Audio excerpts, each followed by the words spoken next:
Hello, this video takes us through solving problems such as this equation here, where we've got sines and coses with different periods. What do I mean by different periods? Well, this one is a cos of 6x and that's a cos of 5x. So if we looked at that graphically, what have we got? Well, here's the red wave is for the cos of 5x and the brown wave is for the cos of 6x. And at some points, if we were looking at them, these two are actually going in the same direction, so they're reinforcing each other. But at other places, let's have a look over here, for example, they're going in opposite directions and cancelling each other out. So what's the result of that? Well, if we actually graph the combined function of the left-hand side here, and call that f of x, we get this light blue curve here. That's pretty extraordinary, isn't it? And today we're going to look at how we can convert the original function with a subtraction into a multiplication using these identities here to solve our problem. Okay, let's start off with our identities for compound angles. Cos A plus B is that. Cos A minus B is that. If I subtract one equation from the other, on the left-hand side I've got cos A plus B minus cos A minus B. On the right-hand side, first two terms cancel out, and I'm left with negative 2 sine A sine B. So I've turned a subtraction on the left-hand side into a multiplication of some sort on the right-hand side. Now, what I really want to do is start off with two angles on the left-hand side, P and Q. So I'm going to equate those to A plus B and A minus B. So there's my two equations for that. If I solve those simultaneous equations just by adding them, those two equations, and then subtracting them, I get these two new equations, that A equals P plus Q over 2 and B equals P minus Q over 2. So if I take those and I substitute them back into our original identity that we created, so I replace A plus B with P and A minus B with Q, then sine A, well, the A is going to be P plus Q over 2, and the sine B, well, that's going to be, the B is going to be P minus Q over 2. So here I have a nice identity. Cos minus cos equals 2 lots of sine of P plus Q over 2. So added together and then averaged, and P minus Q over 2 subtracted the difference and then averaged. Okay, we can do the same thing with if we had to starting with two sine waves. So here's sine A plus B, there's sine A minus B. If this time we add those together on the left hand side, we've got sine A plus B plus sine A minus B. Well, the second term cancels out this time, so I'm just left with the first term equals 2 sine A cos a B.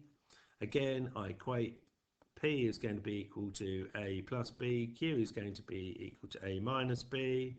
Therefore, I get the same equations and solve the simultaneous to get the same relations between A and B and P and Q. So I now substitute them back into the identity in the third row. I get sine A plus B is now going to be sine P plus sine Q equals 2 lots of the sine of A, which is P plus Q over 2, times the cos of B, which is the cos of P minus Q over 2. So there's my second identity. And depending on what wave we're starting with is which identity we use. So how can I use that to solve my original equation that I put on the board just now? Well, cos P minus cosQ is this identity. There's our identity. What are we going to use? Well, I need to make P equal to 6x and I need to make Q equal to 5x. So there we are, 6x, 5x. So what am I going to get on the left hand side? Well, 6x plus 5x divided by 2 is going to be 11x divided by 2. That's 5.5x. On the right hand side, I'm going to have P minus Q over 2. So that's 6x minus 5x, which is 1x over 2 is 0.5x. So if I now substitute that in place of the left-hand side, now I get my new identity equals 0. Well, how useful is that in solving things? Well, we know the answers to all these sorts of problems, don't we? That one of those terms must equal 0 if our product is going to be 0. So either sine of 5.5x equals 0 or sine of 0.5x equals 0.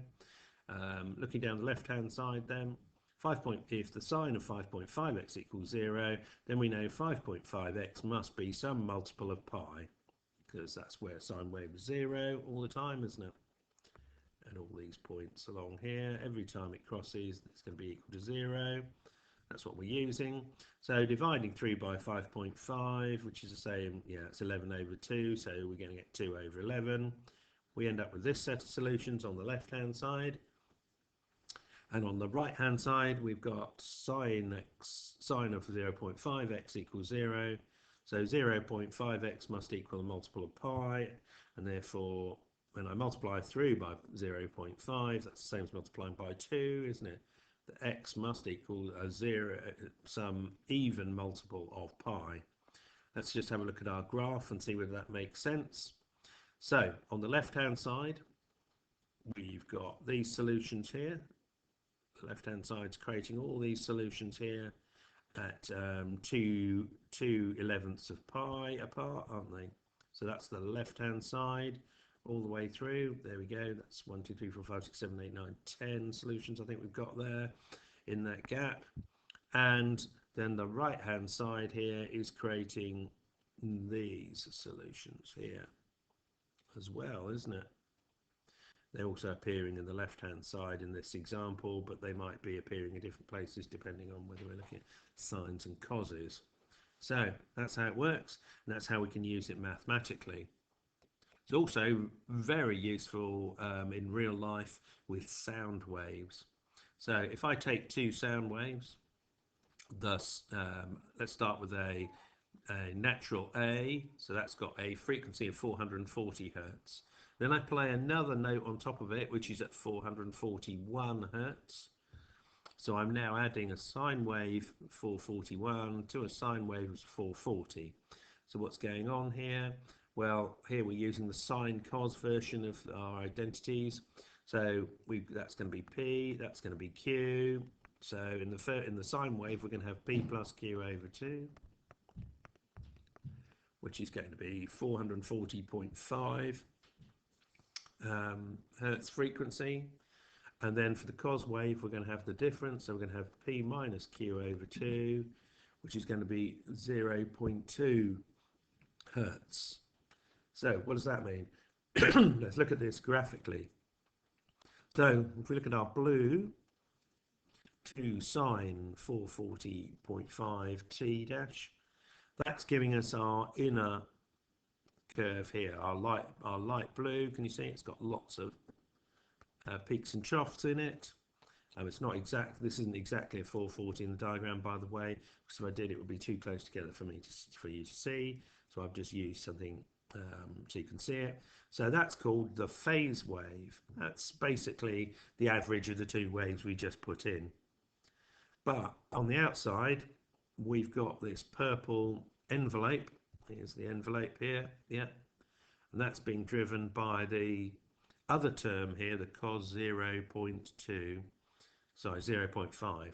So that's the one which has got a very long wavelength and therefore has a very low frequency, yeah. So it's got a long way between these 2 points, low frequency, and this is called the group wave, yeah. And if, as in this case, our two waves are very close together in frequency, this will be a very low frequency. The difference will be a very low frequency, and that will cause a beat.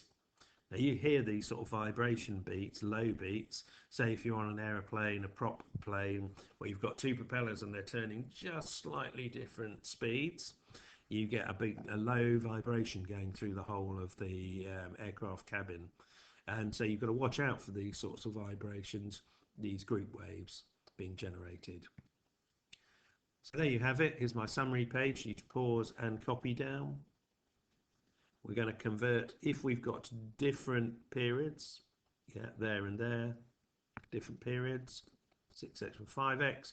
We use our identities to convert an addition or subtraction into a multiplication, and that allows us to solve our problems and to graph these effectively as well. So, hope that's of use.